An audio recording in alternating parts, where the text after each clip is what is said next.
नमस्कार, आप देख रहे हैं न्यूज 18 बिहार झारखंड और मैं हूं आपके साथ लक्ष्मी। तो बुलेटिन की शुरुआत करेंगे हेमंत सरकार की सौगात की खबर से। देखिए, झारखंड में आज एक बार फिर से हेमंत सरकार युवाओं का मंगल करने जा रही है। जी हां, मुख्यमंत्री हेमंत सोरेन नगर विकास एवं आवास विभाग में चयनित 289 अभ्यर्थियों को नियुक्ति पत्र देंगे। प्रोजेक्ट भवन में इसको लेकर तैयारी की गई है और इन पदों पर बहाली के लिए अक्टूबर 2023 में परीक्षा ली गई थी और करीब एक साल के बाद इसका फाइनल रिजल्ट जारी किया गया था। आज जिन्हें नियुक्ति पत्र मिलेगा उनमें गार्डन अधीक्षक होंगे, वेटनरी ऑफिसर्स होंगे, सैनिटरी सुपरवाइजर होंगे, सैनिटरी एंड फूड इंस्पेक्टर के साथ ही राजस्व निरीक्षक और विधि सहायक भी इसमें शामिल होंगे। तो बड़ी सौगात मिलने जा रही है।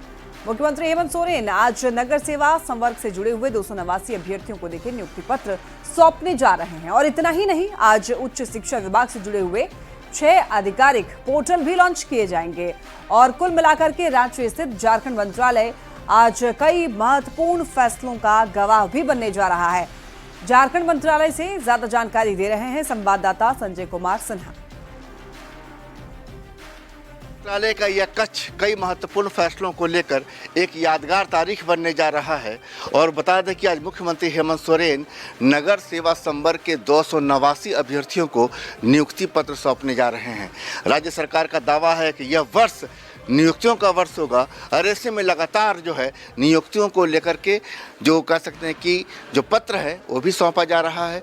ऐसे में जो अभ्यर्थी हैं जिन्हें आज नियुक्ति पत्र मिलना है वो तो खासे उत्साहित हैं। लेकिन बता दें कि आज की तारीख क्यों महत्वपूर्ण है।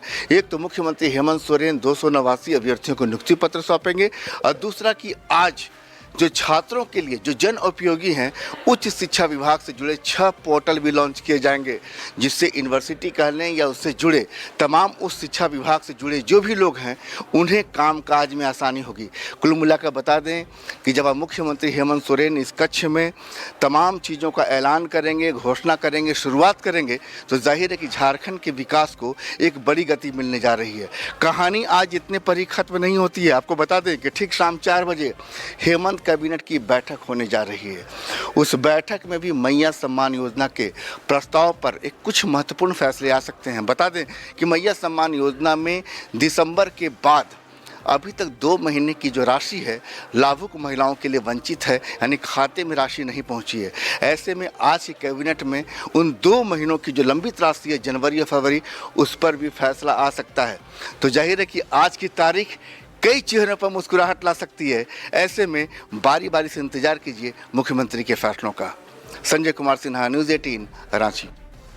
तो सीएम हेमंत सोरेन आज युवाओं को बड़ी सौगात देने जा रहे हैं। वो 289 चयनित अभ्यर्थियों को नियुक्ति पत्र सौंपेंगे। प्रोजेक्ट भवन में इसकी तैयारी की गई है, लेकिन राज्य में नौकरी पर भी सियासत जारी है। एक तरफ देखिए, सत्ताधारी जेएमएम के नेता दावा कर रहे हैं कि वो नौकरी का वादा करके सत्ता में आए हैं, तो ऐसे में वो हेमंत सरकार वादों को पूरा करने में लगी हुई है और ये साल नियुक्ति का साल होगा। तो इधर विरोधी बीजेपी सरकार के दावे को ही हवाई बताने में लगी हुई है और पूछ रही है कि नियुक्ति का कैलेंडर कहां है। वादे करके आए हैं युवाओं को रोजगार देने का, नियुक्तियां देने का, सरकारी नौकरी देने का। हम उन वादों को पूरा करने में लगे हुए हैं और ये तो तय था आने वाला दिन, खासकर कि ये पूरा वर्ष नियुक्तियों का वर्ष होगा और तमाम नियुक्तियां भरी जाएंगी। विभागों से रिक्तियां मांगी गई हैं और उसके पश्चात विभाग बहाली की प्रक्रिया शुरू होगी। खोदा पहाड़ निकली चूहिया वाली कहानी है। 10 लाख नौकरियां मुख्यमंत्री जी ने कहा था कि अगले 5 वर्षों में देंगे। इसी तरह पहले टर्म में 25 लाख नौकरियों का वादा था, लेकिन ये कुछ हज़ार में सिमट जाती हैं। और आप देखें, अभी तक जेपीएससी में अध्यक्ष नहीं है, जेएससीसी प्रभारी अध्यक्ष से चल रहा है। कहाँ है नियुक्ति का कैलेंडर? तो ये सरकार सिर्फ हवाई करने वाली बातें करने वाली सरकार है। अगर वो सीरियस होती तो जेपीएससी और जेएससीसी में अभी तक पूर्णकालिक अध्यक्ष की नियुक्ति हो जाती। हेमंत कैबिनेट की देखिए शाम 4 बजे बैठक होने वाली है। मैया सम्मान को लेकर के कहा जा रहा है इस बैठक में फैसला संभव है। राशि के भुगतान पर फैसला संभव माना जा रहा है। इस बैठक में 2 महीने से राशि नहीं मिली है और कई और बड़े फैसले भी हो सकते हैं इस बैठक में। तो आपको बताते चलें कि मैया सम्मान योजना के तहत जो राशि महिलाओं को दी जा रही है वो राशि फिलहाल 2 महीने से नहीं मिल रही है और ऐसे में कहा जा रहा है कि आज की जो बैठक होगी उसमें फैसला संभव माना जा रहा है। शाम के 4 बजे हेमंत कैबिनेट की बैठक होने वाली है और इस राशि को लेकर के यहाँ पर चर्चा की जा सकती है और भी कई बड़े इसमें फैसले जो हैं लिए जा सकते हैं इस बैठक के दौरान। तो हो सकता है खाते में खुशियां लोगों को मिलेगी। जो महिलाएं हैं जिनको इंतजार होगा इन राशि का, उनको हो सकता है उनके लिए खुशी की खबर हो सकती है शाम 4 बजे के बाद। तो आज देखिए हेमंत कैबिनेट की अहम बैठक होनी है जिसमें मैया सम्मान योजना की राशि पर बड़े फैसले की संभावना जताई जा रही है। दरअसल 2 महीने से इस योजना की लाभुक महिलाओं के खाते में पैसे नहीं आए हैं, जिसको लेकर के अब राजनीति शुरू हो चुकी है। जेएमएम का दावा है कि केंद्र सरकार राज्य का 1,36,000 करोड़ रुपए दबाए बैठी है। बावजूद इसके हेमंत सरकार महिलाओं को पैसे देगी। कुछ प्रक्रिया की वजह से थोड़ी देरी हुई है। वहीं जेएमएम के दावे पर बीजेपी ने पलटवार किया है और कहा है कि हेमंत सरकार वित्तीय कुप्रबंधन में बुरी तरीके से फंस गई है और अब राज्य की जनता को गुमराह कर रही है। 1,36,000 करोड़ रुपया हमारा केंद्र की सरकार दबाए बैठी है। उसके बावजूद विपरीत परिस्थितियों में भी ये सरकार कृतबद्ध है, वचनबद्ध है। हम निश्चित रूप से वो राशि देंगे और उसके लिए जो भी सरकारी कवायद हो उसे पूरा किया जाए। क्या है ना, ये सरकार बुरे तरीके से फाइनेंशियल मिसमैनेजमेंट में फंस गई है। अब इनको मैया सम्मान योजना के लिए 2,500 रुपये प्रति माह महिलाओं को देने के लिए दूसरे विभागों से सरेंडर कराना पड़ रहा है और ये बार बार जो कन्फ्यूजन क्रिएट करते हैं 1,36,000 करोड़ के बकाये का। पहले तो सुप्रीम कोर्ट के माडा वर्सेस सेल के जजमेंट में बकाया राशि का जिक्र नहीं है और जो भी बकाया राशि तय होगी राज्य और केंद्र के बीच में, इसका भुगतान जनवरी 2026 से 12 किश्तों में होगा, यानी ये 2037 तक चलेगा। तो कहाँ हवाई बात करके लोगों को गुमराह कर रही है जेएमएम। तो देखिए केंद्र के पैसे पर पॉलिटिक्स जारी है झारखंड में। झारखंड की ग्रामीण विकास मंत्री दीपिका पांडे सिंह ने भी केंद्र सरकार पर कई योजनाओं और विभागों का पैसा लटकाने का आरोप लगाया है। दीपिका पांडे सिंह ने कहा कि केंद्र सरकार झारखंड के साथ सौतेला व्यवहार कर रहा है और उन्होंने आरोप लगाया है कि केंद्र सरकार झारखंड के कई विभागों का करीब 2 लाख करोड़ दबा करके बैठी है। अब वो आवास की बात हो, चाहे पीने के पानी को लेकर के राज्य और केंद्र के कंट्रीब्यूशन से जल जीवन मिशन का काम पूर्ण होना चाहिए था, उसका बकाया हो, या फिर आप किसी भी विभाग का आप उठा करके देख लीजिए, बाल विकास, बाल कल्याण, महिला विकास की बात हो, जो कंट्रीब्यूशन केंद्र को देना होता है अपने हिस्से का पैसा, वो लोग काफ़ी समय से बकाया रखें और राज्य सरकार के बार प्रयास के बावजूद वो पैसा नहीं दिया जा रहा। मैं सिर्फ मनरेगा की बात करूं तो 600 करोड़ रुपए आज झारखंड का पैसा बकाया है, आवास की योजनाओं का पैसा बकाया है। झारखंड दौरे पर आई केंद्रीय वन, पर्यावरण एवं जलवायु परिवर्तन मंत्री कीर्तिवर्धन सिंह ने राज्य में नदी नालों के अतिक्रमण पर नाराजगी जताई है। बोकारो में डीसी विजय यादव से बातचीत के दौरान उन्होंने सख्त लहजे में कहा कि नदी नालों से अतिक्रमण हटाना आपका काम है, आप अतिक्रमण हटाकर जमीन को चिन्हित करें, उसके बाद वन विभाग उसमें प्लांटेशन का काम करने के साथ ही वाटर लेवल और पर्यावरण संरक्षण का काम शुरू कर देगा। गिरिडीह से आजसू सांसद सीपी चौधरी ने नदी नालों के अतिक्रमण से हो रही परेशानी का मामला केंद्र के संज्ञान में लाया था। अतिक्रमण होता है वही समस्या है, नहीं तो अतिक्रमण हटवाने का काम आपका है। आप उसको डिमार्केशन करा के will do this here sir, will do this, demarcate करा के आप ये सुप्रीम कोर्ट की ही रूलिंग आ गई थी कि जितने भी हमारे जलाशय हैं उस पर कोई अतिक्रमण ना हो। अगर ऐसा है तो उसका मैं आदरणीय डीएम साहिबा से मैं रिपोर्ट मांग लूँगा और उसके फिर हम जांच करवा देते हैं। जो नदियों का इंक्रोचमेंट है और इंडस्ट्रियों के द्वारा जो गंदा पानी या छाया या बहाया जाता है, चाहे डीवीसी हो या आपका पतरातू थर्मल पावर हो, इस तरह से ललपनिया है, इस तरह से कई एक ऐसी जगह है जहाँ पे नदियों को पोल्यूट किया गया है या इंक्रोच भी किया गया। आपका गरगा नदी का भी जो हाल है देखा जाए तो इसमें उन्होंने पूरा रिपोर्ट मांगा है और निश्चित है पर्यावरण को लेकर केंद्र सरकार काफी चिंतित है और जितना भी होगा कार्रवाई हम। केंद्रीय रक्षा राज्य मंत्री संजय सेठ ने शहीद कैप्टन करमजीत सिंह बख्शी की आत्मा की शांति के लिए अंतिम अरदास में हिस्सा लेने के लिए हजारीबाग पहुंचे। संजय सेठ ने कहा कि उनकी शहादत बेकार नहीं जाएगी। कैप्टन ने देश के लिए सर्वोच्च बलिदान दी है। इस दौरान संजय सेठ भावुक भी हो गए। बता दें आपको, कैप्टन करमजीत सिंह जम्मू कश्मीर में आईईडी ब्लास्ट में शहीद हो गए थे। कह सकते हैं कि यह बलिदान व्यर्थ नहीं जाएगा और उनके माता पिता, उनकी बहन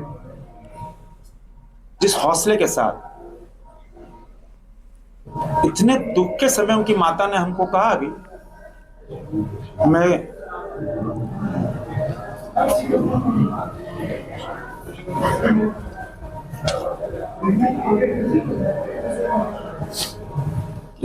ऐसे वीर पुत्र के नाम से जानी जाऊं। हेमंत सरकार का नया बजट पुराने बजट की तुलना में बड़ा होगा और इसमें ग्रामीण अर्थव्यवस्था की मजबूती की झलक नजर आएगी।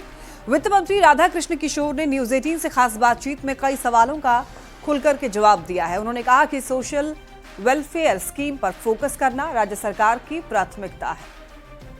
विधानसभा का बजट सत्र आने वाला है। बजट सत्र की बात के साथ साथ मैया सम्मान योजना की भी चर्चा है। दिल्ली में नई सरकार बनने जा रही है। तमाम चीज़ों पर बातचीत करने के लिए हमारे साथ हैं वित्त मंत्री राधाकृष्ण किशोर। हम सीधे उन्हें जानेंगे। सर, मुद्दे कई हैं। झारखंड विधानसभा का बजट सत्र आने वाला है। इस बार का बजट सत्र की बात करें तो पिछले बार की तुलना में कितना अलग हुआ, चूँकि आप लोगों ने सोशल वेलफेयर स्कीम पर ज़्यादा फोकस कर रखा है, तो इंफ्रास्ट्रक्चर से जुड़ी जो योजना है वो तो एक चैलेंज अभी भी है। 24 साल से तो इंफ्रास्ट्रक्चर पर ही पैसा खर्च होता आया है। ये हेमंत सोरेन जी के नेतृत्व में ये पहली बार हो रहा है कि हम सोशल सेक्टर में पैसा खर्च करने जा रहे हैं और कर भी रहे हैं। सभी को जानते हैं कि झारखंड में 70% आबादी ग्रामीण क्षेत्रों में निवास करती है। जो ग्रामीण अर्थव्यवस्था है वो बहुत ही कमज़ोर है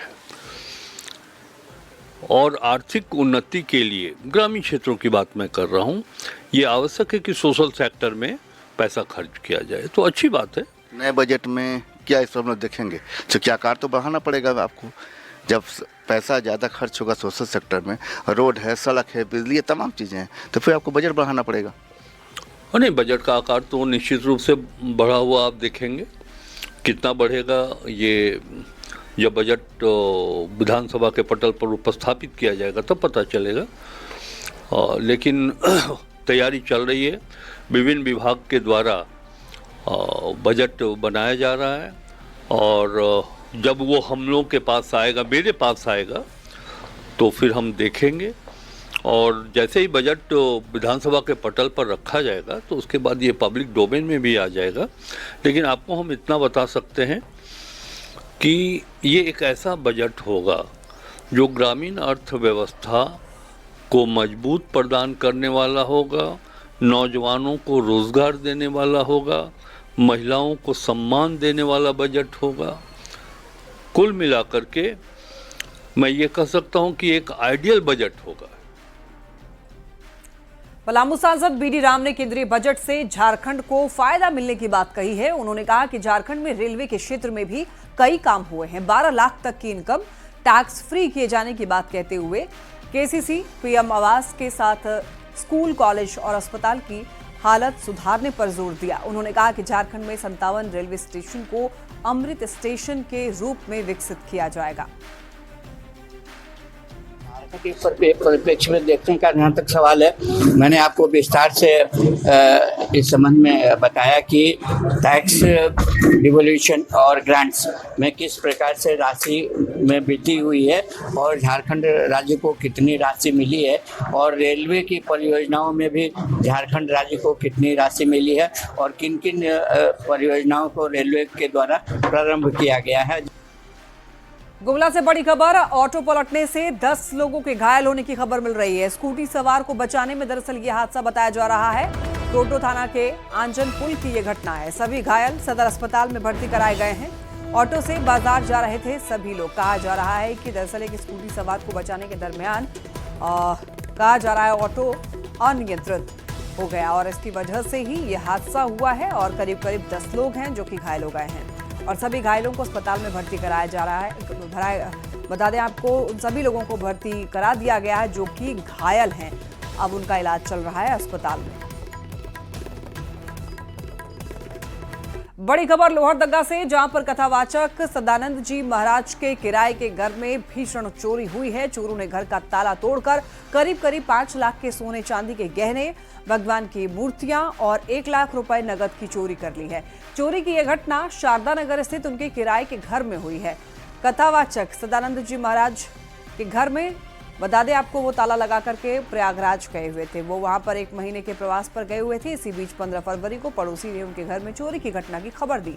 इसके बाद उन्होंने यहां पर आकर देखा तो घर के सभी कीमती सामान गायब थे। लगभग 5 लाख रुपए की हमारे गहने जो यज्ञ आदि से भगवान की सेवा आदि के लिए मुझे मिले थे, उसमें भगवान का चांदी का जो हमारा पार्थ का शिवलिंग है, सोने के नथिया आदि हैं, सोने के गले का सेट आदि है, कान का आदि है, ये सब भगवान की सेवा में जो थे वो सब गायब हो गए हैं। बर्तन आदि गायब हो गए हैं और भी काफ़ी क्षति हुई है। कैश भी लगभग लाख रुपए के आसपास कैश नकदी हमारे पास गायब हो गए हैं हमारे घर से। रांची के मोराबादी मैदान में 16वें India international mega trade fair का समापन हो गया है। मेले के अंतिम दिन उद्यमी काफी खुश नजर आए। सबने माना कि उनके उत्पादों की बिक्री इस बार अच्छी रही। पीएम विश्वकर्मा योजना के तहत इन उद्यमियों को बढ़ावा दिया जाता है। मेले में 8 देश और 15 राज्यों के उत्पादों की प्रदर्शनी लगाई गई थी। हैंडीक्राफ्ट, लकड़ी के सामान, बिजली के उपकरण, रसोई घर से जुड़े हुए कई सामानों की यहाँ पर जमकर बिक्री हुई। हम इस वक्त जिस काउंटर पर, आप कहाँ से चाचा? हम शीशे गुमला से हैं। कैसा बिक्री रहा? बिक्री बहुत सुंदर हुआ, बिक्री बहुत सुंदर हुआ। हम कई साल से आ रहे हैं, इसमें इतना सुंदर बिक्री हो रहा है। हमारा जो बढ़ोतरी है से बढ़ रहा है। क्या क्या बनाते हैं आप? हम बांस का ऑल टोटल मूढ़ा, चेयर, कुर्सी, बांस का सारे सामान हम लोग बनाते हैं। बिक्री अच्छा है, इनके थ्रू से हम लोग अच्छा चल रहे हैं, अच्छा ही काम कर रहे हैं और इधर सहयोग भी मिल रहा है जाने करने से संबंधित वस्तु बनाते हैं। क्या क्या बनाते हैं आप? कुर्सी बनाते, टेबल बनाते, सोफा सेट बनाते, झूला बनाते हैं, सारा कुछ बनाते हैं, गिलास बनाते हैं, फूल अगर गुलदस्ता रखने वाला वो सब बनाते हैं, फूल डलिया बनाते हैं, सर ये सब बनाते हैं। ये सब जो हम लोग अपना हाथ की कला है, अपना हाथ से बनाते हैं, अपना से बनाते हैं और हर जगह इसका बिक्री अच्छा है। और कुछ सरकार थ्रू से काम भी सिखाते भी हैं, सरकारी योजना जाता है, काम भी सिखाते हैं हम लोग। बांस से बनी वस्तुओं की मांग बाजार में बढ़ती जा रही है और ये हाथ से लोग बनाए हुए हैं। निश्चित तौर पर जिस तरह से पीएम विश्वकर्मा योजना को बढ़ावा मिल रहा है कुटीर उद्योग का, और देखें हम बात करेंगे यहाँ और लोग हैं। क्या बनाते हो तुम? तलवार। क्या क्या बनाते हो? दिखाओ। जितना आइटम है सब है। ये जो आप वस्तु देख रहे हैं ये सब हाथ से बना हुआ है और पीएम विश्वकर्मा का जो योजना है उसके तहत इन हुनरों को, ये यूथ हैं और इन्हें रोजगार मिल रहा है। आप देखें कि किस तरह से जो घरेलू सामान है और कई तरह के क्या क्या बनाते हैं हम लोग, जैसे कि बैठी, हथौड़ी वगैरह, तलवार, माने होममेड, जैसे कि जितना भी किचन का सामान है सारा कुछ हम लोग बनाते हैं। निश्चित तौर पर ये बहुत बड़ी उपलब्धि है और लगातार जो ट्रेड फेयर चलता है पूरे प्रदेश में कहीं कहीं ये अपना लगाते हैं। कैमरामैन प्रभाकर के साथ निरंजन सिंह, न्यूज़ 18 रांची। खूंटी के मुरहू प्रखंड में पुलिस ने जल संरक्षण के उद्देश्य से बोरी बांध बनाया गया ताकि लोग अफीम की खेती को छोड़कर वैकल्पिक खेती की ओर बढ़ सकें। पुलिस के जागरूकता अभियान से प्रभावित होकर के ग्रामीणों ने खेत में लगी अफीम की खेती को खुद ही नष्ट कर दिया। बता दें आपको, किसानों ने वैकल्पिक खेती के लिए पुलिस विभाग से गांव में सिंचाई की समुचित व्यवस्था कराए जाने की मांग की। खूंटी जिला में अफीम की खेती बड़े पैमाने पर होती है और कई गांव ऐसे आए हैं जो जहां के लोग खुद से अफीम का डिस्ट्रक्शन कर रहे हैं जागरूकता अभियान के बाद। इसी में मड़गांव एक गांव है मुरहू का, जहां पे लोगों ने खुद से, ग्राम सभा ने, ग्राम प्रधान ने मिलकर अफीम की खेती को नष्ट किया है और यहाँ के लोग तरबूज और अन्य चीज़ों की खेती करना चाह रहे हैं, जिसके लिए पानी की समस्या है और उस पानी के लिए लोग यहाँ बोरी बांध बनाने के लिए इच्छुक थे। तो उसी में जिला पुलिस ने आर्थिक रूप से और श्रमदान करके गाँव वालों का सहयोग करने का प्रयास किया है। आज का हम लोग जो यहाँ ग्रामीण लोग जो एक ये हैं, हम लोग तय कर लिए हैं कि जल स्तर हमारा बचा रहेगा और ये पानी को हम लोग बचा के रखेंगे। सरकार कहती है कि मेरा ज़मीन, मेरा जंगल सब बोलते हैं, लेकिन कुछ नहीं। लेकिन हम लोग जो ग्रामीण जो है ना, हम लोग ये जल को इकट्ठा करके रख रहे हैं बोरी बांध करके। हमेशा हम लोग गर्मी में हम लोग को पानी नहीं मिलता है, मवेशी को पीने के लिए भी रहेगा, हम लोग भी नहाएंगे धोएंगे और इसी से आश्रित रहते हैं। हम लोग को सिंचाई के लिए इसी से करते हैं हम लोग। और इसी के साथ इस बुलेटिन में इतना ही। तमाम खबरों के लिए आप देखते रहिए न्यूज़ 18।